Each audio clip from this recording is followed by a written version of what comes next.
ভক্তবৃন্দ, কালীয় দমনের উদ্দেশ্যে ভগবান শ্রীকৃষ্ণ তিনি সেখানে গিয়েছিলেন গোচারণে। আর গোচারণের মাধ্যমে তারা আস্তে আস্তে অন্যত্র এই কালীয় হ্রদ যেখানে আছে সেখানে তার সখাগণকে সঙ্গে নিয়ে তিনি ওই কালীয় হ্রদে তিনি উপস্থিত হয়েছিলেন। ভগবান যদিও তার বয়সে একেবারে নগণ্য, পৌগণ্ড বয়সে তিনি সবেমাত্র প্রবেশ করেছেন এবং তিনি সম্পূর্ণ দায়িত্ব পেয়ে গেলেন। কেননা আগে গো বাছুরদেরকে রক্ষণাবেক্ষণের দায়িত্ব দেওয়া হয়েছিল, কিন্তু এই পৌগণ্ড বয়সে প্রবেশ করার পর 6 থেকে 10 বছরের যে সময়টা, এটাকে পৌগণ্ড বয়স বলা হয়। তো এই সময়ের মধ্যে যখন তিনি প্রবেশ করলেন, তো সখা যারা কৃষ্ণের আছে তারা অত্যন্ত আনন্দিত, কেননা আজ এই কৃষ্ণ সুচতুর হয়ে গেছে। তাই তারা যেদিন চলে গেলেন কালীয় হ্রদে, সেদিন কিন্তু বলরাম দাউজি সঙ্গে আসেননি। তাই বলরাম দাউজি না আসায় তাদের তো আরও একেবারে আনন্দের ব্যাপার, যেমন অগাধ স্বাধীনতা তারা তখন পেয়েছে। তো যাক, গিয়ে যখন তারা ওই কালীয় হ্রদের আশপাশে যখন সেখানে তারা গোচরণ করছিল, কৃষ্ণ তো জানেন এবং সখারাও জানেন যে এই কালীয় নাগের বিষ বাষ্পে ওই অঞ্চলের এমনকি পার্শ্ববর্তী ঘাস সেগুলা পর্যন্ত শুকিয়ে গেছে। এবং আশ্চর্য এটাই যে কালীয় হ্রদের উপর দিয়ে পর্যন্ত কোনো পাখি পর্যন্ত উড়ে যেতে পারে না, বিচরণ করতে পারে না, কারণ এই কালীয় নাগের বিষবাষ্পে তারা তখন ওইখানে মৃত্যুমুখে পতিত হয়ে যায়। কৃষ্ণ সখাদেরকে সঙ্গে নিয়ে তিনি সোজাসুজি সেখানে চলে গেলেন এবং আশ্চর্য, তাদের কোনো অনুমতি ছাড়াই তিনি বহু যুগ থেকে একটা কদম্ব বৃক্ষ ওই কালীয় হ্রদের দিকে ঝুঁকেছিল। আশ্চর্য এটাই, একটু আগে আমরা উল্লেখ করলাম যে সেখানে এই কালীয় নাগের বিষে কোনো বৃক্ষ, কোনো ঘাস সেখানে বর্তায়নি, কিন্তু এই কদম্ব বৃক্ষ যে যুগ যুগান্তর ধরে সেটা আছে, তার ইতিহাস এই কদম্ব বৃক্ষের আমরা পরবর্তীতে আলোচনা করব। যে নুইয়ে আছে কালীয় হ্রদের দিকে, তার উপর দিকে বেয়ে বেয়ে বেয়ে বেয়ে কৃষ্ণ সেখানে চলে গেলেন এবং ওইখান থেকে লম্ফ দিয়ে ওই কালীয় হ্রদে তিনি গভীরে প্রবেশ করেছিলেন। আর সেখান থেকে তিনি উঠে আসছেন না, জল থেকে উঠে আসার একটা সময় আছে। মহাব্যতিব্যস্ত হয়ে পড়লেন সখাগণ, ভেবে চিনতে পেলেন না যে কৃষ্ণ এই সময়ের মধ্য পর্যন্ত কি আদৌ তিনি এই জলের মধ্যে কিভাবে থাকলেন। খবর দেওয়া হলো নন্দরাজার কাছে, যশোদার কাছে, গোপবৃন্দের কাছে। তারাও পাগল প্রায় হয়ে এখানে এলেন এবং বলরাম দাউজিও তাদের সঙ্গে এসেছিলেন। গুরুজন যারা ছিলেন, অভিভাবক যারা ছিলেন, তারা বলছিলেন যে দুর্ভাগ্যবশত ওই দিন বলরাম সঙ্গে যায়নি, আর গুরুজন সেখানে থাকেন, যেখানে থাকে না এইখানে এই বিপত্তি। আজ সখাদের গুরুজন হিসেবে সবসময় বলরাম থাকতো, আজ না থাকার কারণেই এইরকম একটা বিপত্তি। মাতা যশোদাকে আর সেখানে আটকানো যায় না। মাতা যশোদা, অন্যান্য গোপগণ তারা প্রায় প্রস্তুত, ওইখানে তারা প্রবেশ করবেন এবং কৃষ্ণকে ওইখান থেকে নিয়ে আসবেন। পাগল প্রায় সেই যশোদাকে কোনো রকম করে সেখানে বাধা দিয়ে আটকানো হলো। বলরাম তো সবই জানে, বলেন যে কৃষ্ণের কিছু হবে না, একটু ধৈর্য ধরে রাখো, ধৈর্য ধরে থাকো। কেউ আর সেখানে মানতে রাজি নয়। এর মধ্যে হয়েছে কি যে কৃষ্ণ ওই কালীয় হ্রদে প্রবেশ করে আলোড়ন সৃষ্টি করলেন জলের, এবং তাতে সেই কালীয় নাগ সেখানে এসেছিলেন এবং কৃষ্ণকে আঘাত করতে চাইছিলেন। তার শরীর দিয়ে কৃষ্ণকে বেরিয়ে দেওয়া এবং বিষধর তার মুখ দিয়ে, ঠোঁট দিয়ে, দাঁত দিয়ে তাকে আঘাত করতে চেষ্টা করছিলেন, কিন্তু তার পারলেন না। অবশেষে কৃষ্ণ এমন কৌশল করে তাকে কবজা করলেন যে তার যে বিভিন্ন মস্তক যে আছে ওই মস্তকের উপর তিনি তখন ঝম্প দিতে লাগলেন, মাথায় তিনি উঠতে লাগলেন। এই বিপদ অবস্থা যখন এই কালীয় নাগের হয়ে গেল, কালীয় নাগের ছিল অনেক পত্নী এই পত্নীগণ সবাই তখন সেখানে হাজির হয়ে এই কৃষ্ণকে তখন স্তব স্তুতি করতে লাগলেন। আমরা গত দিবসে এতটুকু আলোচনা করেছিলাম এবং ওই কালীয় নাগের যে স্ত্রীগণ তারা তখন শ্রীকৃষ্ণের সম্মুখে হাত জোর করে ভগবান শ্রীকৃষ্ণের তখন তারা স্তব করছেন। নাগপত্নী উচুহু, নাগপত্নীগণ তখন তারা বলতে লাগলেন, ন্যায্য হি দণ্ড কৃত কিল্লিশে অস্মিন তবতার খল নিগ্রহায় রিপহ সুতানাম অপি তুল্য দৃষ্টি ধৎসে দমম ফলম এব অনুশংসন। কালীর পত্নীগণ তারা এখানে এসে শ্রীকৃষ্ণের কাছে হাত জোর করে মিনতি করে বলছেন যে যখন এইভাবে কোনো একটা অপরাধ হয়ে যায় নিজের বাড়িতে, ধরুন মাতাগণ বা পিতা আসলেন, নিজের ছেলে একটা অপরাধ করেছে, তখন সঙ্গে সঙ্গেই আমাদের কি করি, ওই যে অপরাধী সেই সন্তানকে তখন নানা তার বিরুদ্ধে কিছু একটা কথা বলা হয়। হ্যাঁ, এই ছেলেটা কিচ্ছু জানে না, বয়স্ক লোকদের সঙ্গে কিভাবে কথাবার্তা বলতে হয়, কিভাবে করতে হয় সেইগুলা পর্যন্ত তার জ্ঞানটা নেই বলে আগে তাকে গালি দেওয়া। কার সামনে? যার কাছে অপরাধ করেছে তার সামনে। এই যে নাগপত্নী, কালীয় নাগের পত্নীগণ এরা খুব সুচতুর। তারা দেখছেন যে কৃষ্ণ ওই কালীয় নাগকে এইখানেই তার মেরে ফেলবেন। এখন যদি তিনি কালীয় নাগ মারা যায় তাহলে তারা বিধবা হয়ে পড়বে। তাই সমস্ত পত্নীগণ এসে মিলিত হয়ে তখন শ্রীকৃষ্ণের কাছে এসে স্তব স্তুতি করছেন যে এই সময়ে যদি কালীয় নাগকে হত্যা করে দেন প্রভু, প্রথম অবস্থা হচ্ছে কি আমাদের এই বৈধব্য যন্ত্রণা আমাদের ভুগতে হবে। তো তারা বলছে যে এই যে কৃত অপরাধী প্রথমে এসে বলছে এই কালীয় নাগ যে কি করেছে না করেছে সেই দিকে কোনো দৃষ্টিপাত নেই, সুজায় এসে তারা কৃষ্ণের কাছে নতি স্বীকার করে বলছে যে এই যে অপরাধী একে যে দণ্ড আপনি দিয়েছেন, কি করেছেন? কৃষ্ণ তাকে একেবারে নাস্তানাবুদ করে ফেলেছেন, তার মস্তকের উপর তিনি তখন নর্তন শুরু করে দিয়েছেন, মানে এই তার বিশ্বম্ভর মূর্তির চাপ তিনি এই কালীয় নাগের উপর তিনি এই চাপাচ্ছেন। এই যে আপনি শ্রীকৃষ্ণ এই কালীয় নাগকে যে শাস্তি দিচ্ছেন এটা ন্যায্যতার পাওনা, ভালোই করেছেন আপনি, তাকে শাস্তি দিচ্ছেন। খল ও নিষ্ঠুর ব্যক্তিদের জন্য দমনের জন্য আপনি এই পৃথিবীতে অবতরণ করেছেন।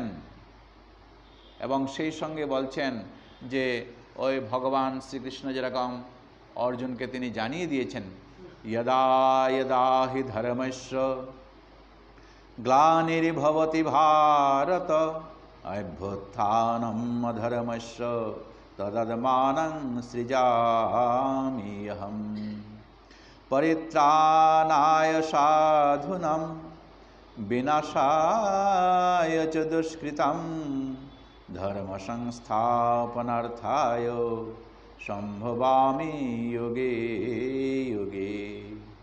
ভগবান শ্রীকৃষ্ণ যুগে যুগে তিনি অবতীর্ণ হন, তার কারণটা কি?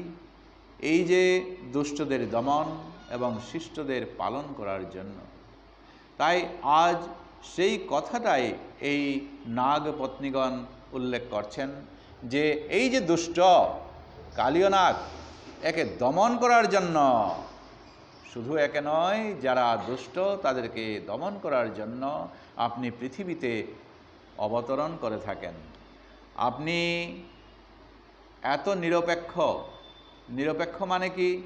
কি শত্রু, কি আপনার বংশের, কি আপনার পুত্র, কি আপনার বংশের কাউকে আপনি ক্ষমা করেন না। যখন জীবকে তার পরম মঙ্গলের জন্য আপনি দণ্ডদান করতে ইচ্ছা করেন, ওই তখন শত্রু একদিকে আর পুত্র একদিকে, দুকে আলাদা করেন না আপনি, শত্রুকেও আর পুত্রকেও সমানভাবে আপনি সমদৃষ্টি প্রদান করে থাকেন। তাই হে প্রভু, হে কৃষ্ণ, যেহেতু আপনার প্রদত্ত দণ্ড নিশ্চিতভাবে অসৎ জনের পাপ নাশ করে থাকে। এই যে কালীয় নাগ একজন অসৎ, তাদের নিজের স্বামীকে কে এইভাবে বলে, সবসময় স্বামীর প্রশংসায় পঞ্চমুখ থাকে স্ত্রী। যতই অপরাধ করুক না কেন স্বামীকে তারা সবসময় রক্ষা করতে যায়, এবং স্বামী যদি কোনো এক জায়গায় কোনো বিপদে গিয়ে পড়েন, স্বামীর হয়ে তারা তখন ওইখানে তর্ক বিতর্ক করবেন এবং যে কোনো প্রকারে স্বামীকে নিয়ে আসবেন। কিন্তু এই নাগপত্নীগণ এত চালাক যে তারা তখন বলছে এই মুহূর্তের মধ্যে এইভাবে যদি কথাগুলো না বলে, তাহলে কৃষ্ণের হাত থেকে আর তাকে আর বাঁচানো যাবে না। তাই তারা বলছেন যে এই যে এই যে অসজ্জন, এই অসজ্জনকে যে আপনি এখানে দণ্ড দিচ্ছেন, এই দণ্ডটা কিন্তু আপনি তার যে কত জীবনের যে তার পাপ আছে, সেই পাপগুলা নাশ করার জন্য আপনি আসলে একটা কৃপা তার প্রতি প্রদর্শন করছেন। জয় রাধে, জয় রাধে। নাগপত্নীগণ দেখুন কত কৌশলে। আমরা যখন বিপদে পড়ি, চুরও তখন গিয়ে বিপদে পড়ে গিয়ে উকিলের পরামর্শ নেই। উকিল এমনভাবে কৌশলে তাকে তখন বাঁচিয়ে নিয়ে আসেন। আর ওই কৌশলটা এখানে কিন্তু তারা আর উকিল আর ধরছে না, তারা নিজেই উকিল হয়ে গেছে। একদিকে তাদের স্বামীকে তারা অপমানিত করছে আর বলছে ওই অপমানিত হওয়ার কারণটা আপনি তাকে বাঁচাবার জন্য এসেছেন, এখানে মৃত্যু দেওয়ার জন্য তিনি প্রস্তুত। তারা বলছেন আপনি তাকে দণ্ড দিচ্ছেন তাকে উদ্ধার করার জন্য, বাঁচানোর জন্য। তিনি বলছেন বাস্তবিকই এই বদ্ধজীব আমাদের স্বামী যে এতই পাপী, ওইদিকে পাপী বলছে, দুষ্ট বলছে, তাকে নষ্ট করা বলছে, আবার ওইদিকে বলছেন আপনি নষ্ট করবেন না তো, তাকে বাঁচাবার জন্য আপনি এসছেন। তার ফলে এত যে পাপ তার কাছে আছে, এই পাপ থাকার জন্যই কিছু কম পাপ যদি থাকে তাহলে তো একটা ভালো তার একটা জন্ম পাওয়া উচিত ছিল। কিন্তু কোন জন্মটা পেয়েছে? সর্পজন্ম, সর্পদেহ তার পেয়েছে। এবং তার প্রতি যে আপনি ক্রোধ করছেন, স্পষ্টতই আপনার কৃপারূপে তাকে উদ্ধার করার জন্য এরকম করছেন। আজ স্ত্রীগণ বলছেন আমাদের স্বামী পূর্বজন্মে নিজের মান রহিত হয়ে এবং অপরকে সম্মান প্রদান করে যত্ন সহকারে কোনো তপস্যা কিন্তু কোনো দিন করেননি। আমাদের স্বামী কেবল অসৎ পথেই থেকেছে, আর অসৎ পথে থাকতে থাকতে সে ক্রূর হয়েছে, নিষ্ঠুর হয়েছে। আর নিষ্ঠুর হওয়ার জন্যই ওই নিষ্ঠুরতার যে প্রতীক, ওইটা সর্প হয়ে গেছে। এই জন্যই কি আপনি তাকে নিজে যাচনা করে তাকে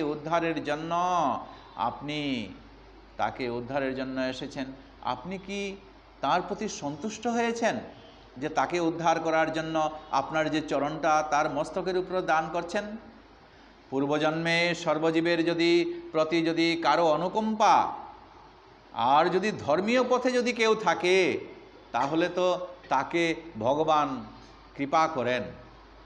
আমরা স্পষ্ট দেখতে পাচ্ছি এই যে আমাদের স্বামী কালীয়, এইরকম কোনো ধর্মীয় কোনো কাজে বোধ হয় আর গত জন্মগুলা এতে কোনো দিন যোগদান করেনি। এবং এই যে ধর্মীয় কাজে একটা যে ভগবত উদ্দেশ্যে একটা কর্তব্য কর্ম করা, সেই কর্তব্য কর্মটাও বোধ হয় সে কোনো দিন পালন করে নাই। আর তাই কি সর্বজীবকে যেরকম করে আপনি সূর্য যেরকম করে প্রতিটি জীবকে, প্রতিটি অঞ্চলকে যেরকম করে সমানভাবে কিরণ প্রদান করে, তার রশ্মিচ্ছটা বিকিরণ করে দেয়, ঠিক সেই রকম করে আপনার ঔদার্য চিত্তে আপনি যেরকম করে প্রত্যেক জীবের কাছে এরকম করে করুণা বিতরণ করছেন। বোধহয় সেই করুণার বোধহয় কিছুটা কিরণ, কিছুটা প্রভাব এই কালীয় দুষ্ট নাগের উপর এসে পড়েছে। নাগপত্নীরা এইবার ভগবান শ্রীকৃষ্ণকে বুঝাতে চাইছেন যে পূর্বজন্মকৃত সুকৃতি যদি না থাকে, তাহলে কারো কৃষ্ণ সংস্পর্শে আসা যায় না। জয় রাধে, জয় রাধে।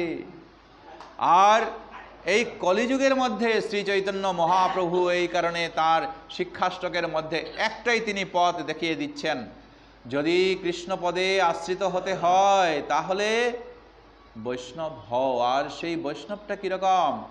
তৃণাদপি শুনিচেন তরুরীব সহিষ্ণুনা অমানি নামানদেন কীর্তনীয় সদা হরি। তৃণের মতো আপনি নিচু হন, বৃক্ষের মতো সহিষ্ণু হন এবং সদাই আপনার কৃষ্ণ নাম কীর্তন করুন। সঙ্গে একটাই জুড়ি দিয়ে দিচ্ছেন কি, কৃষ্ণ নামে আপনি বিভোর থাকুন।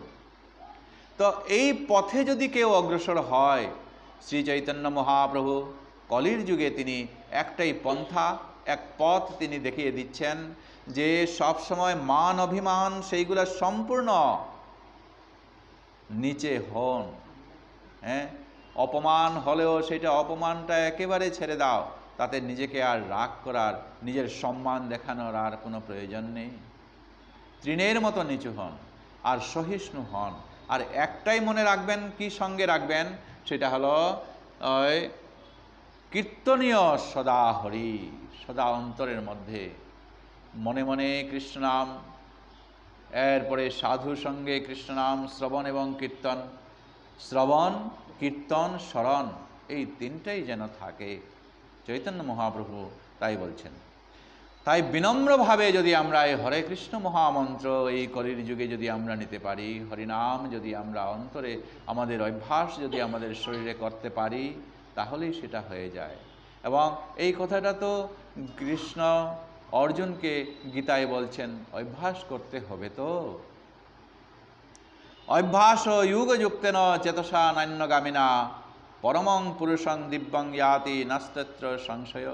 তাতে কোনো সংশয় নেই, সন্দেহ নেই, কেবল অভ্যাস।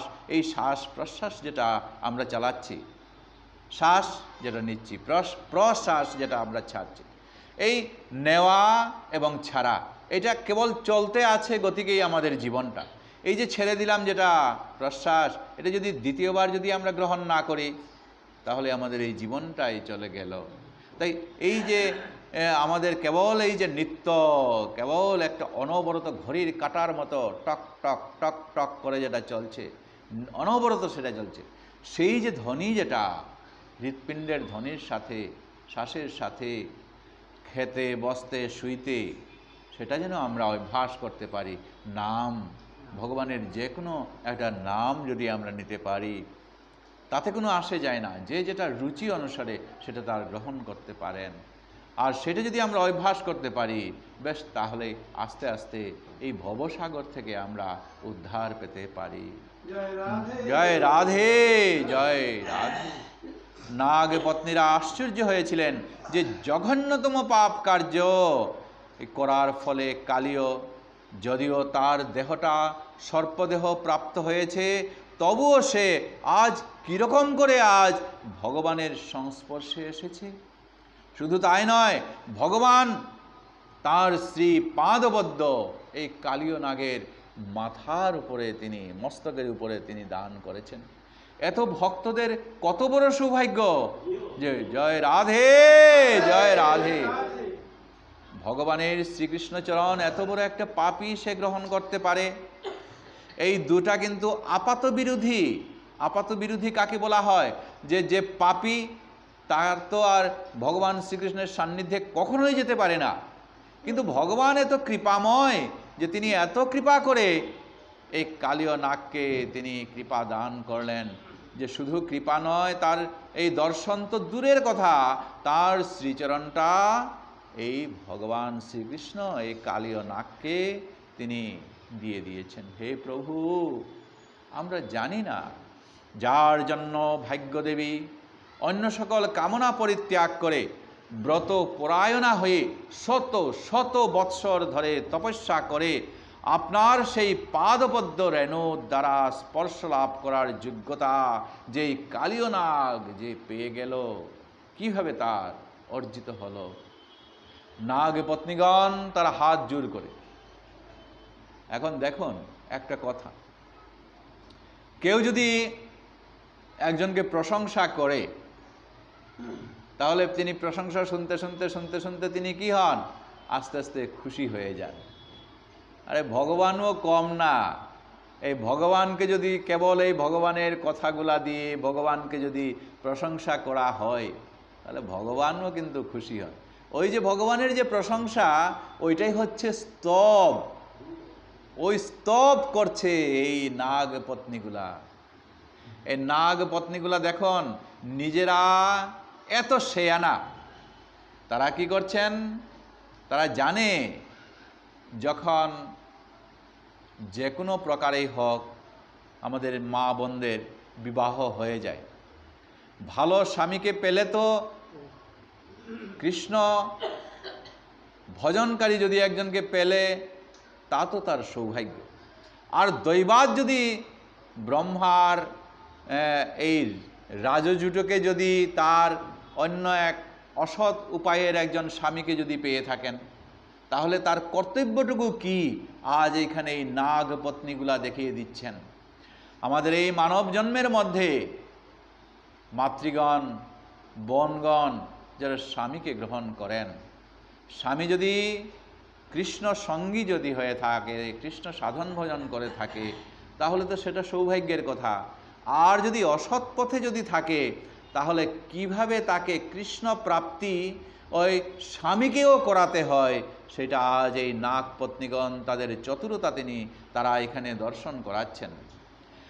তারা এতদিন এই কৃষ্ণ দর্শনের আগে এতদিন কীরকম করে তাদের সংসারটা করছিল? এই কালীয় নাগ যেরকম যেরকম করে তিনি তাদের কাছ থেকে সেবা গ্রহণ করতেন, তিনি যা বলতেন এই সব স্ত্রীগণ সেই কথাটাই সেইভাবেই অসৎ পথেই তারা চলত। কিন্তু যেইমাত্র এই অসৎ কালীয় এই ভগবানের শরণাপন্ন হয়েছে, ওই তখন তারাই সঙ্গে সঙ্গে পাল্টে গেল এবং নিজ স্বামীকে বদনাম করে বলছে তাকে উদ্ধারের জন্য তারা এখন বলছে যে এত তার বড় সৌভাগ্য। যোগী ঋষি ধ্যানে যাকে পায় না সে বিনা ধ্যানেই আজ ভগবানের সেই শ্রীচরণ পেয়ে গেল।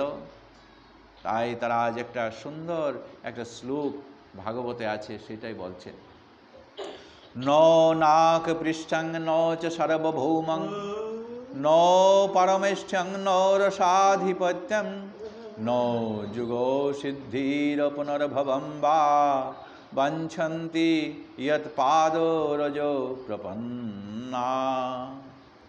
যারা আপনার পাদ পদ্ম ধূলি প্রাপ্ত হয়েছেন, ভগবানের প্রতি যারা একবার দেহমন প্রাণ তারা একবার সঁপে দিয়েছেন এবং সেই ভগবানের চিন্তনে যারা ব্যপ্ত হয়ে আছেন, নাকপৃষ্ঠম, নাকপৃষ্ঠম মানে স্বর্গলোক, ওই তারা যদি স্বর্গলোকও যদি তারা প্রাপ্ত হয়ে থাকেন, ন সার্বভৌমম, সব আধিপত্য তারা যদি স্বর্গও পায়, মর্তলোকও পায়, আর যদি পাতালও যদি পায়, এত ঐশ্বর্য তাদের।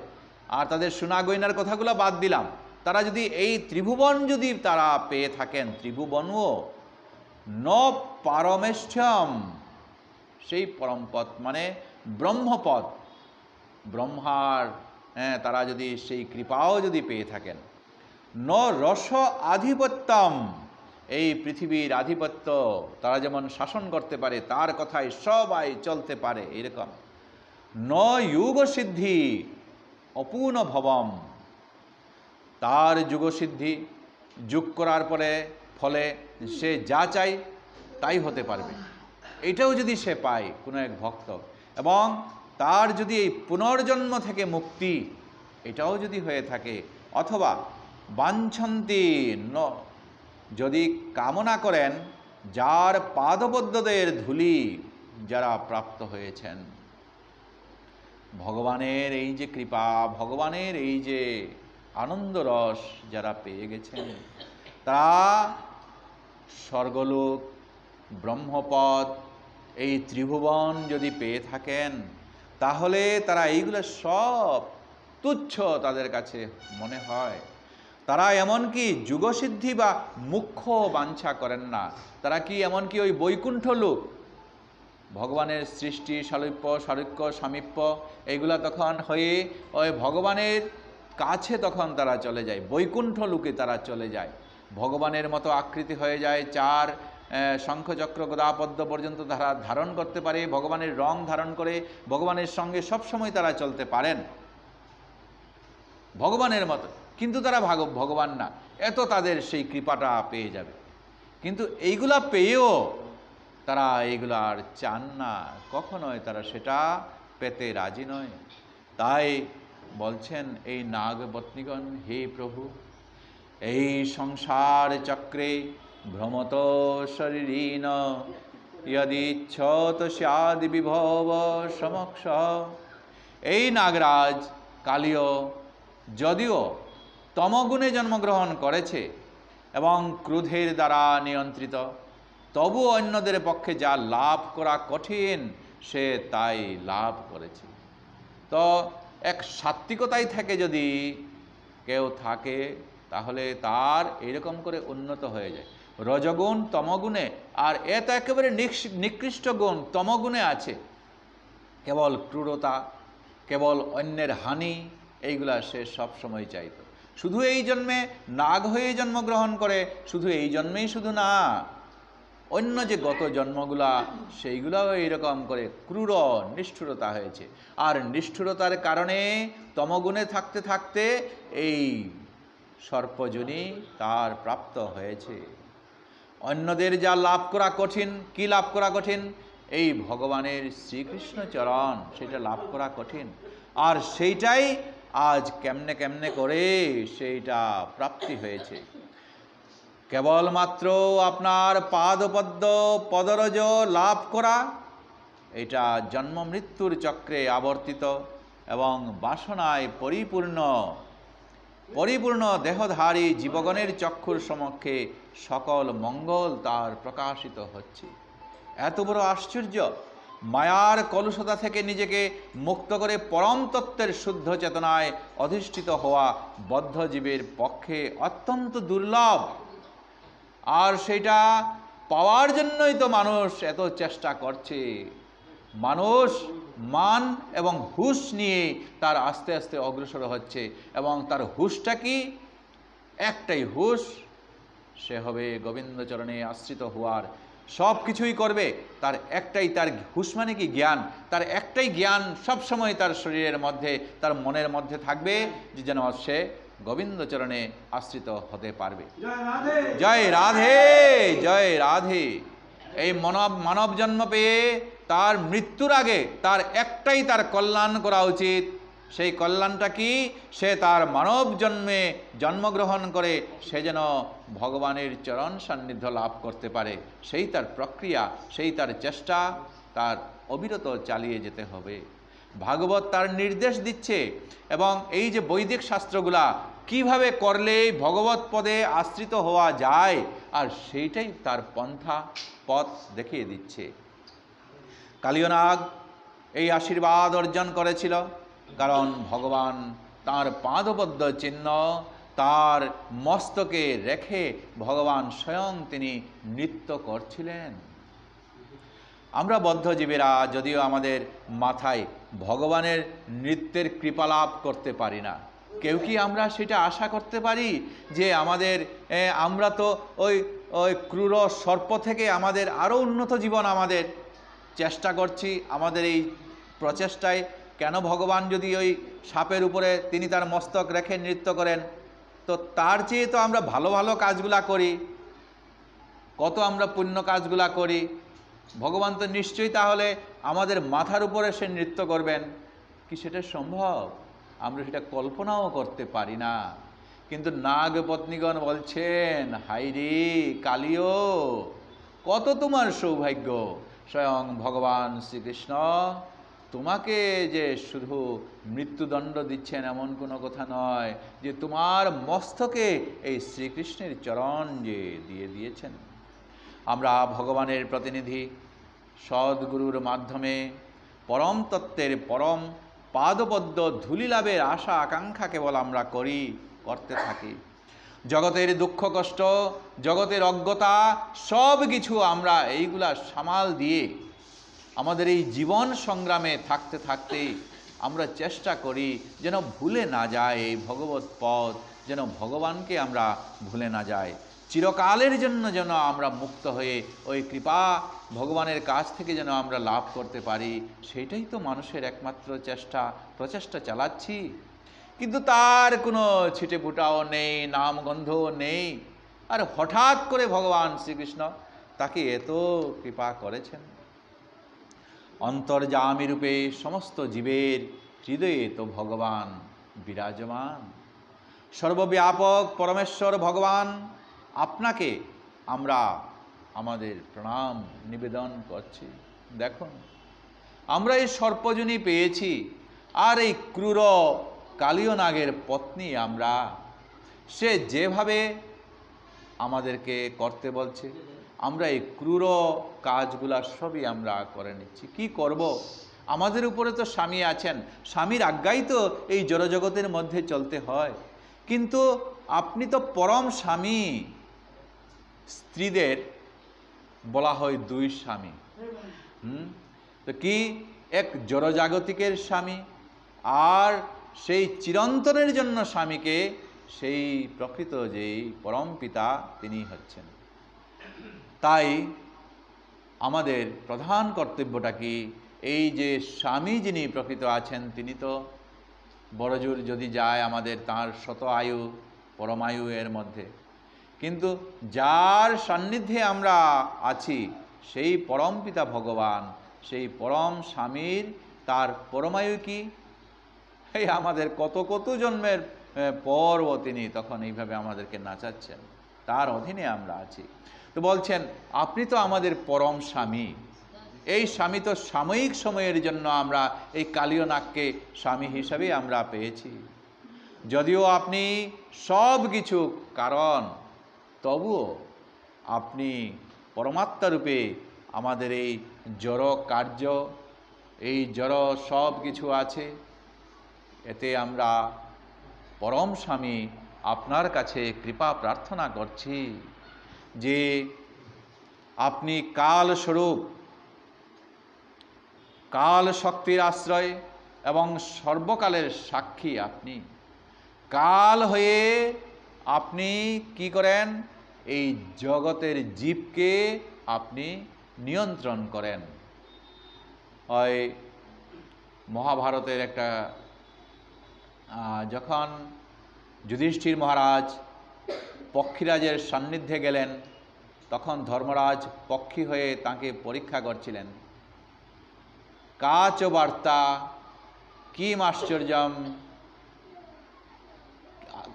পথ কি, বার্তা কি, পথ কাকে বলে এবং সুখ কি, এটা চারটা প্রশ্ন তিনি তাকে করেছিলেন মহাভারতে যেটা পাওয়া যায়। তো সেই যে বার্তা, ওই বার্তাটাই হচ্ছে আমাদের কাল রূপে সংসারেতে পক্ষ বাসা করে। আমরা এই মানব জন্মে এসেছি ঘুটন, কারণ হলো এই একটা কিছু ঘুটাতে গিয়ে আমাদের কি হয়, একটা কিছু হাতার দরকার। আর সেইটা কি, হাতাগুলা হচ্ছে আমাদের এই যে সব আত্মীয় স্বজন পরিজন সবাই কাল রূপে সংসারেতে পক্ষ বাসা করে, তাদের মাধ্যমে আমরা এরকম করে মাস ঋতু হাতা, মাসের পর বছর, বছরের পর এই ঋতু হয়ে কত ঋতু, ষড় ঋতু হয়ে এরকম আমাদের চলে যাচ্ছে। আমরা চলে যাচ্ছে সেটা আমরা বুঝতেই পারি না। এইগুলা আমাদের এই সমস্ত এইগুলাই, কিন্তু এইগুলা আস্তে আস্তে আস্তে আস্তে করতে করতে কি, এই স্বাভাবিক জড়জগতের মধ্যেই কবে যে আমাদের জন্মগ্রহণ হয়ে গেল, কবে যে আমাদের শৈশব চলে গেল, কৈশোর চলে যাচ্ছে, যৌবন চলে গেল, আমাদের এই বার্ধক্যের বারাণসীতে এসে আমরা পৌঁছিলাম, মৃত্যুর দুয়ারে আমরা খটখটানি আমাদের চলছে। জানতে পারছি না যে আমাদের কিভাবে আমাদের এই সারাটা মানব জীবনটায় চলে গেল। ভগবত ভজন সাধন এর মধ্যে আর আমি করতেই পারলাম না, সদ্গুরুর সান্নিধ্যে আমি যেতে পারলাম না, এই বৈষ্ণব সঙ্গ আমি নিতে পারলাম না, সৎসঙ্গ আমি নিতে পারলাম না।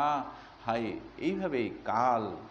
কালায় কালনাভায় কালবয়ব সাক্ষিণে বিশ্বায় তদুপদ্রষ্টে তৎকর্ত্রে বিশ্ব হেতবে।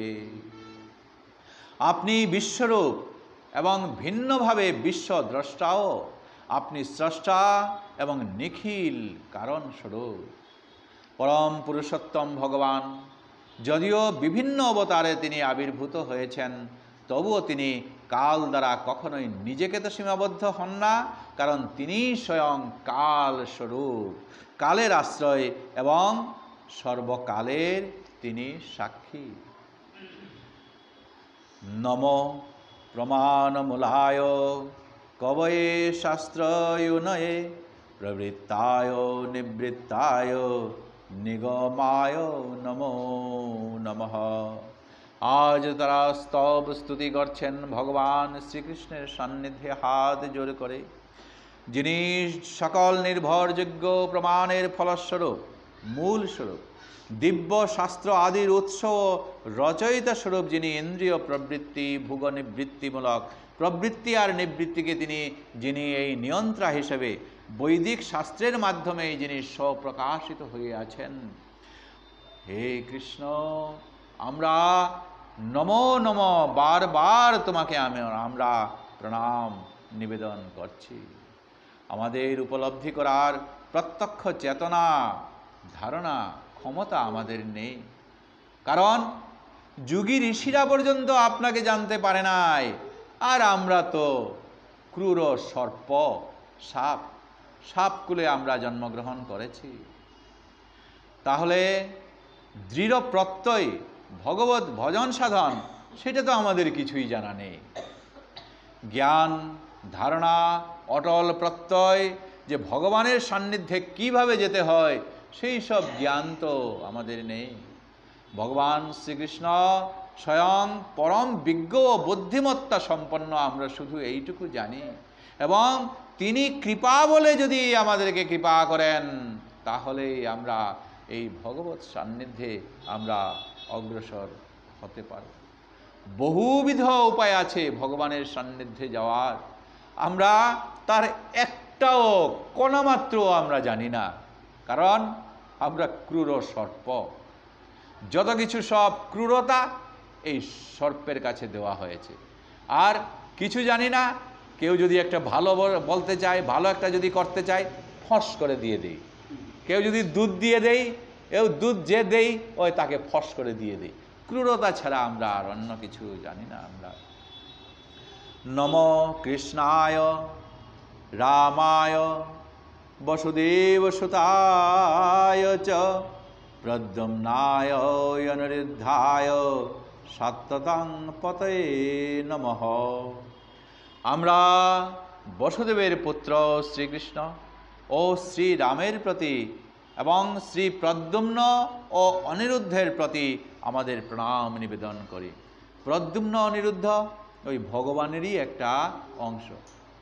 এখন তারা বলছে আমরা তো ক্রূর, কিছু জানি না, কিন্তু এরা যে কত জ্ঞানী নাগপত্নীগণ, সেই জ্ঞানটা আজ চাপা দিয়ে তারা রেখেছে। কেন? এমন একটা পরিবারে তারা চলে গেছে, এই কালীয় নাগের এইখানে তাদের এই ভগবত ভজন সাধন, তাদের সব কিছু আছে, লুপ্ত অবস্থায় আছে, কিন্তু সেটা আজ তারা প্রকাশ করতে পারছে না। কেন? এই যে কালীয় নাগ যেভাবে চালাচ্ছে, তারা তো এখন এসেছে এইখানে সংসার করতে, ওই যেভাবে চালাচ্ছে এইভাবেই চালাচ্ছে। একটা সময় সুযোগ তারা পাচ্ছে না, হরিভজন করতে পারছে না। স্বামী সেবাটাই প্রধান ধর্ম, এই কারণেই তারা চলছে। কিন্তু আজ যে তাদের অন্তরের মধ্যে কতটুকু জ্ঞান, এই তাদের ভগবানের কাছে যে প্রণিপাত করছে, নিবেদন করছে, স্তব করছে, এইটাতে স্পষ্ট জানা যাচ্ছে। কোনো একটা বাড়িতে গেলে দেখা যায় ওই বাড়ির পরিবারের গৃহকর্তাটাকে তখন গ্রামের কেউ ভালোবাসেন না, কেবল অপব্যবহার আর ধর্মীয় চেতনা তার একেবারে নেই। আর যে ঘরে স্ত্রী হিসেবে আছে, ওই তাকেও অনুমান করা হয় তার কর্তার অনুসারে তো তিনি হবেন, এইরকম করে অনুমান করা হয়। কিন্তু সেই কর্ত্রী যদিও তার এই ভগবত জ্ঞান, অন্যান্য জ্ঞান, তার ভালো ভালো জ্ঞানগুলো আছে, স্বামীর প্রভাবে সেইগুলো সব লুপ্ত করে রেখেছেন, লুকিয়ে রেখেছেন। প্রকাশ করবার ক্ষমতা তার নাই, কারণ তার ঊর্ধ্বে উপরে একজন আছে। সে যখন প্রকাশ করতে চায় তখন তার কর্তা কি, আধ্যাত্ম আমি বলছি কথা, তুমি এখানে এসে আমাকে ডিঙ্গিয়ে কথা বলবে, এরকম প্রায়শই এরকম হয়ে থাকে। কিন্তু তার সদ্জ্ঞান যে আছে, ওই সদ্জ্ঞানে মাধ্যমেই এই স্বামীকে যে বিপদ আপদ তা থেকে রক্ষা করছেন।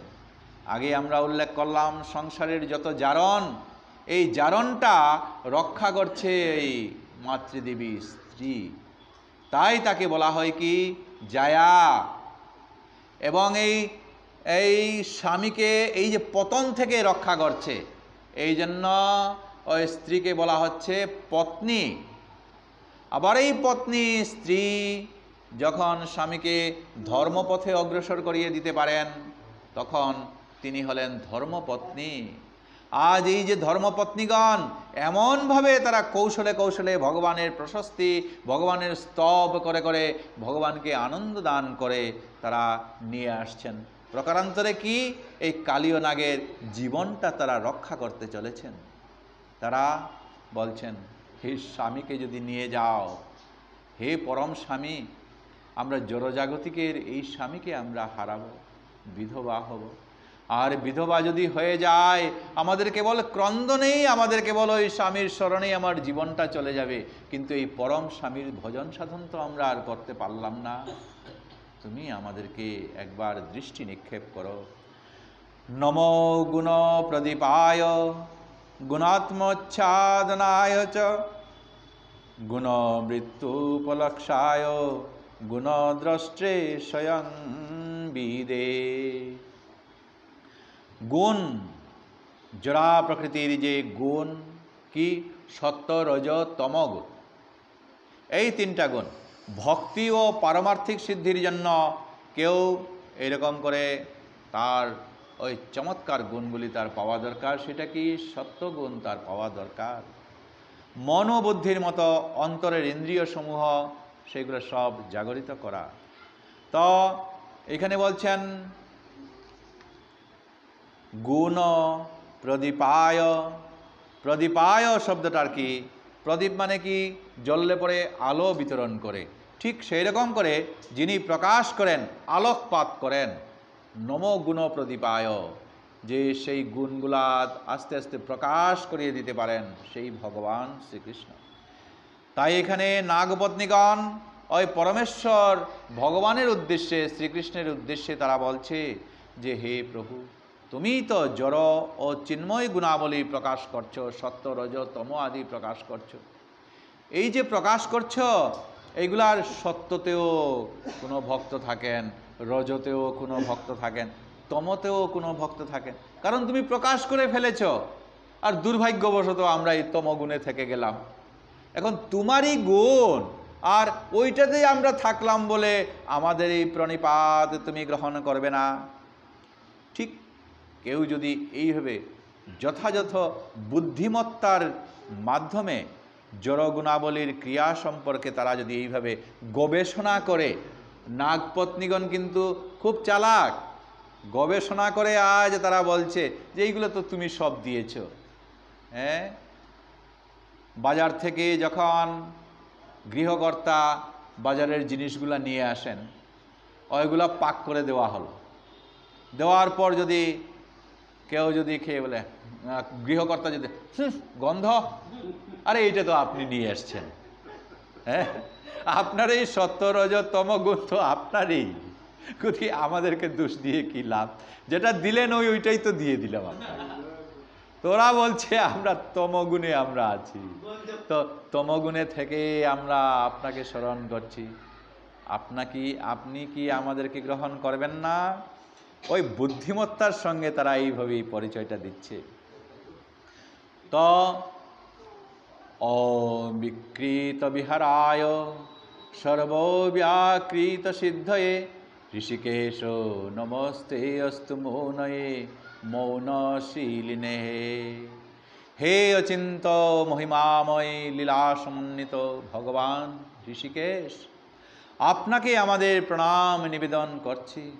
সমগ্র ব্রহ্মাণ্ডের সৃষ্টি ও প্রকাশের হেতুস্বরূপ আপনার অস্তিত্ব অনুমিত হয়, কিন্তু আপনার ভক্তগণ আপনাকে এভাবেই অবগত হলেও অভক্তগণের প্রতি আপনি মৌন ও নির্বিকার হয়ে থাকেন। যখন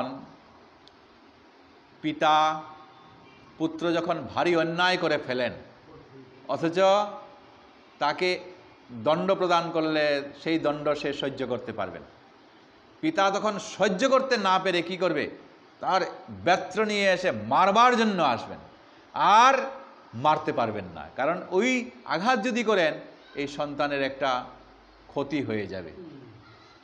এই নাগপত্নীগণ দেখাচ্ছেন ওই পিতার মতো আপনার অবস্থাটা হয়ে গেছে। আপনি মারতে আসছেন তো এই কালীয় নাগকে, আপনি কিভাবে মারবেন? ওই পিতা যেরকম করে পুত্রকে মারতে পারে না, আপনি এইরকম ভক্ত যারা আছে, ভক্ত তো জানে না শুনে না কিছু না, আপনি আপনার এই ভক্তকে আপনি মারবার জন্য আসছেন নির্বিকার, ও একটা দোষ করেছে বলে, তো আপনি তো পারবেন না তাকে মারতে। হে সর্বশক্তিমান ভগবান, সৃষ্টির পূর্বে সুপ্ত থাকা প্রকৃতির প্রতিটি গুণসমূহের বৈশিষ্ট্যমূলক ক্রিয়াকলাপকে জাগ্রত করে আপনি এই কার্য করে থাকেন। কেবলমাত্র আপনার এই দৃষ্টি আর ক্রিয়াচ্ছলে এই সমস্ত জগৎ নিয়ন্ত্রণের কার্যকলাপ আপনি নিখুঁতভাবে সম্পাদন করে থাকেন।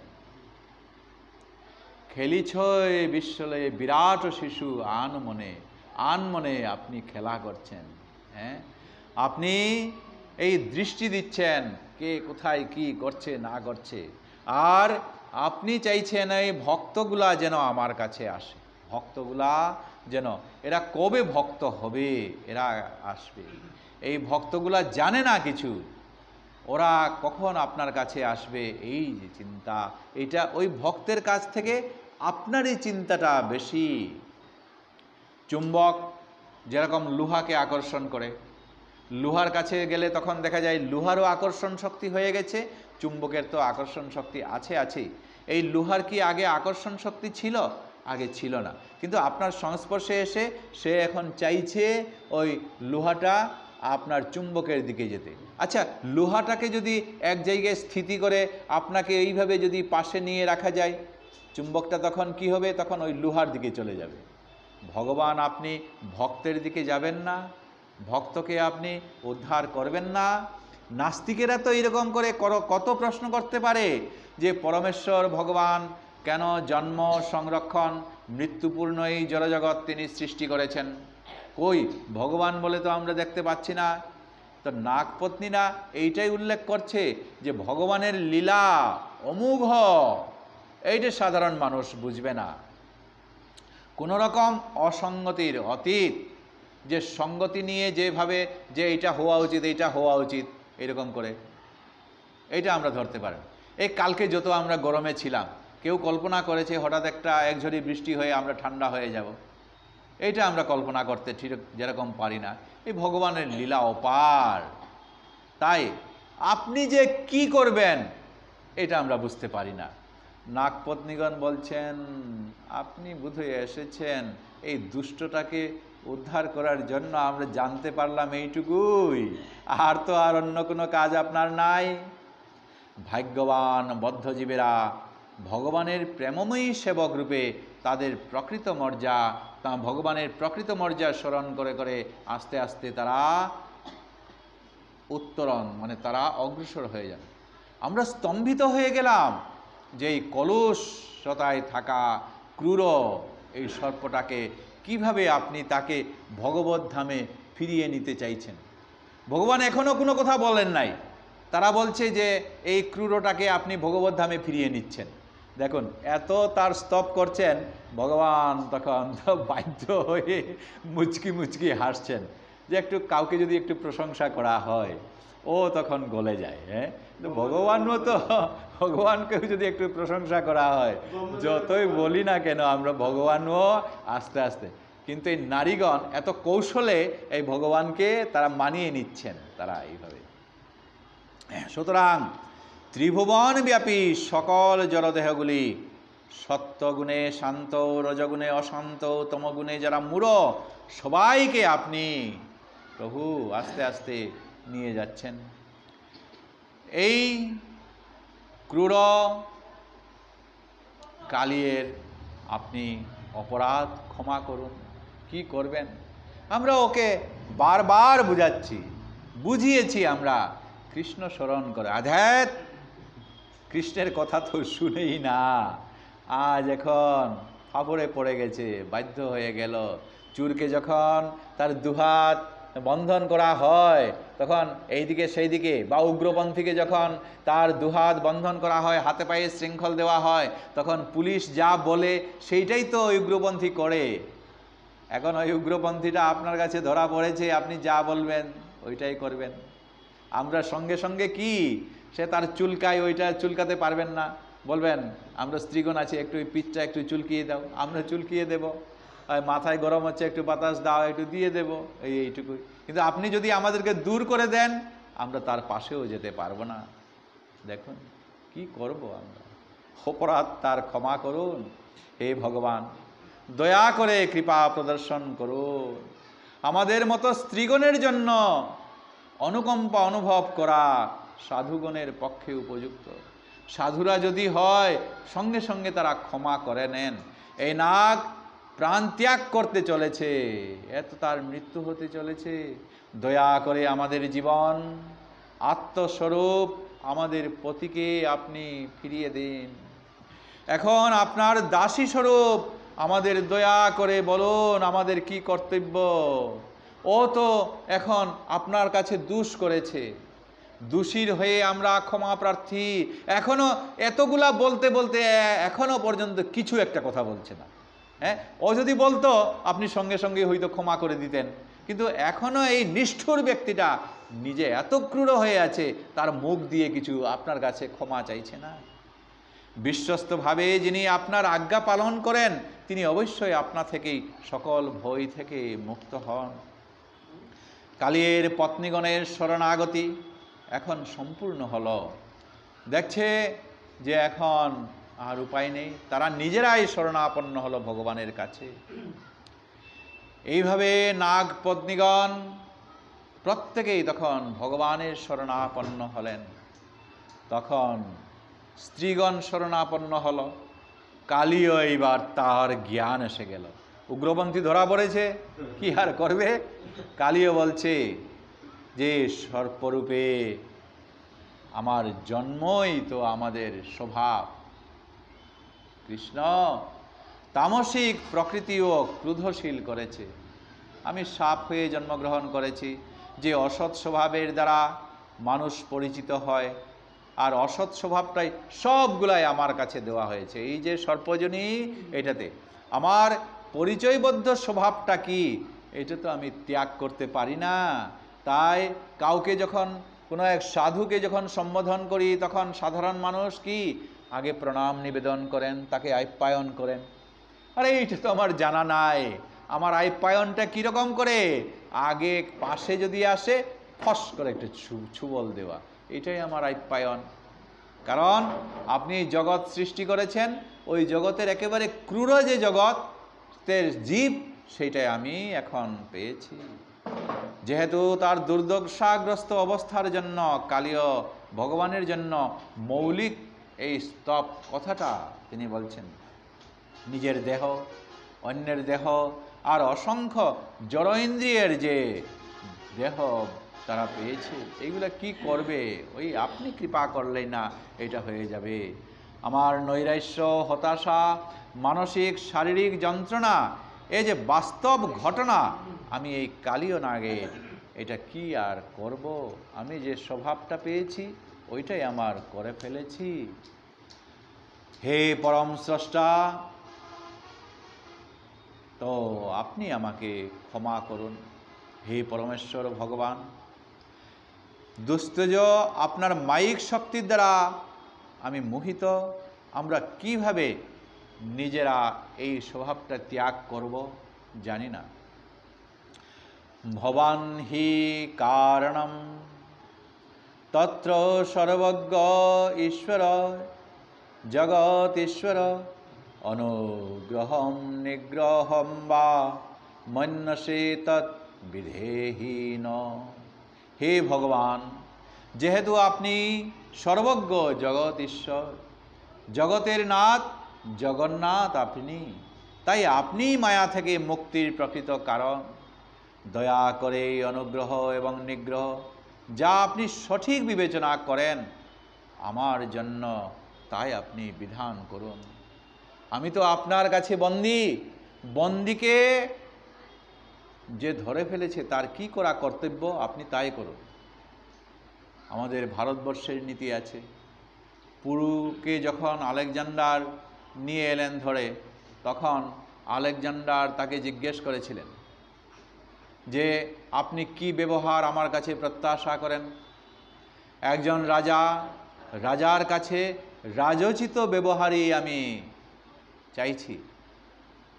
ভারতবর্ষের এই ইতিহাস তো, এত ইতিহাসের অনেক অনেক আগে, আর সেই কথাটাই বলছেন, আমি আপনার কাছে এখন বন্দী হয়ে গেছি, আপনি আমাকে যা আমার জন্য বিবেচনা করবেন, শাস্তি বা যাই করেন আপনি তাই আপনি আমার কাছে করুন। তো এইভাবে যখন হয়ে গেল, তখন ভগবান শ্রীকৃষ্ণ বলছেন যে তুমি এই দ্বীপ ত্যাগ করো হে কালীয়। তুমি এই দ্বীপে হ্রদে থাকার জন্য তোমার যে বিষে এই অঞ্চলটা একেবারে নষ্ট হয়ে গেছে, কেউ এখানে এসে জল পর্যন্ত গ্রহণ করতে পারছে না। তো বলছে যে আমি তো গরুরকে ভয় পাই, বলছেন তুমি যাও, রমণক দিক ত্যাগ করে তুমি অন্যত্র চলে যাও। এখন আমি তোমার উপরে যে নৃত্য করলাম, তোমার এই চরণ ছাপ যে আমার যখন গরুর দেখবে, তখন সেই গরুর আর এখানে আসতে পারবে না। এই বলে ওই গরুরের থেকে উদ্ধারের পথটা তিনি দেখিয়ে দিলেন। আর কৃষ্ণ আস্তে আস্তে তখন ওই নিচে থেকে নাগপত্নীগণ, দেখুন পত্নীগণ স্বামীকে বাঁচিয়ে তুললেন, আর স্বামীকে ওই কৃষ্ণ পদে তারা তখন অগ্রসর করিয়ে দিলেন। এই ধর্মপত্নীগণ যারা এই ধর্মপথে অগ্রসর করিয়ে দিচ্ছেন, কৃষ্ণের সান্নিধ্যে নিয়ে যাচ্ছেন, তারাই তো ধর্মপত্নী। নাগপত্নীগণ আজ এই ধর্মপত্নী তারা হয়ে গেলেন। পরবর্তীতে তারা কিন্তু ওই রাসলীলায় তারা অংশগ্রহণ করেছিল।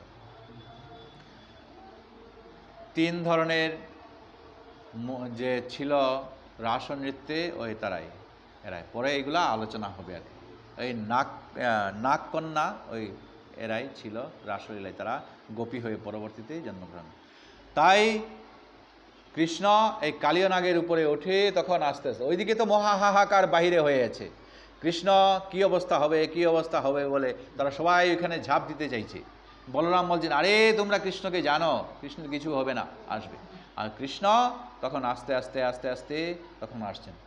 আর এই রমণীগণ তখন তাদের যে সমস্ত মণি আছে, রত্নরাজি আছে, কণ্ঠহার আছে, বহুমূল্য অলঙ্কার, দিব্য গন্ধ, এইগুলা তারা সব শ্রীকৃষ্ণের কাছে তারা সমর্পণ করলো। আর কৃষ্ণ আস্তে আস্তে আস্তে আস্তে তখন ওই কালীয় নাগের মাথায় তিনি চরণ রেখে উপরের দিকে উঠলেন, আর সবাই তখন আনন্দে চিৎকার করেন জয় রাধে জয় রাধে। কৃষ্ণের এই সমস্ত লীলা এইরকম তিনি এখানে করে গেলেন। তো যাক, আমরা আজ এতটুকুই আমরা আলোচনা করলাম। কৃষ্ণের যতেক লীলা সর্বোত্তম নরলীলা, নরবপু তাহার স্বরূপ, গোপবেশ বেণুকর নবকিশোর নটবর, নরলীলার হয় অনুরূপ। এই লীলার মধ্যে কালীয় নাগের যে লীলা, এটাও একটা আশ্চর্য। সবাই তখন আনন্দ পেয়ে গেলেন, মনে মনে ভাবছেন কি কৃষ্ণকে পেয়ে গেলাম, এখন তো অবস্থান বড় ভয়ানক। ওই দূর থেকে এই কালীয় হ্রদে তারা এসেছিল, এখন আর বাড়িতে তারা ফিরতে পারবে না। ওইখানে মনে মনে ভাবলেন কি আজকের রাত্রটা কোনো রকম করে আমরা এখানে এখন থাকি, কৃষ্ণকে সঙ্গে নিয়ে আমরা এখানে রাত্র কাটাবো বলে ওই বৃন্দাবনের যত সব তারা এসেছে সব এখানে থাকলো। রাত্রি তারা ওইখানে সবাই কৃষ্ণকে নিয়ে, বলরামকে নিয়ে ওইখানে অবস্থান করতে লাগে। এখানে অবস্থান করতেও আবার সামনে একটা ঘটনা ঘটবে। এবং ওই যে একটা কথা বললাম যে ওইখানে তো কালীয় নাগের বিষে সব ঘাস বৃক্ষ আদি সব মারা গেছে, কিন্তু ওই যে কদম্ব বৃক্ষ যে ঢলে পড়েছিল ওইটার অবস্থাটা আগামী দিন আমরা আলোচনা করব। এখন তারা ওইখানে পরিশ্রান্ত হয়ে গেছেন কৃষ্ণের অবর্তমানে, তারা শুয়ে থাকুক আজকের দিনটা, 1 সপ্তাহ তারা শুয়ে থাকবেন। এই এতক্ষণ অবধি আমরা ওই তাদের শুয়া অপেক্ষা করে আজকের দিনের পাঠের বিশ্রাম আমরা এখানে দিচ্ছি। নাম সংকীর্তনযস্য সর্ব পাপ প্রণাশনম প্রণামো দুঃখ শমনস্তং নমামি শ্রী হরিপদম। গুরবে গৌরচন্দ্রায় রাধিকায় তদালয়ে কৃষ্ণায় কৃষ্ণভক্তায় তদ্ভক্তায় নমো নমঃ। वञ्छाकल्पतरुभ्यश्च कृपासिन्धुभ्यो एव च पतितानां पावनेभ्यो वैष्णवेभ्यो नमो नमः। जय श्रीमद्भागवत महापुराण की जय, समस्त वैष्णव वृंद की जय, आपन आपन गुरुदेव की जय। हरे कृष्णा कृष्णा कृष्ण हरे हरे, हरे राम राम राम हरे हरे। हरे कृष्णा कृष्ण कृष्ण हरे हरे, हरे राम राम राम हरे हरे। हरे कृष्ण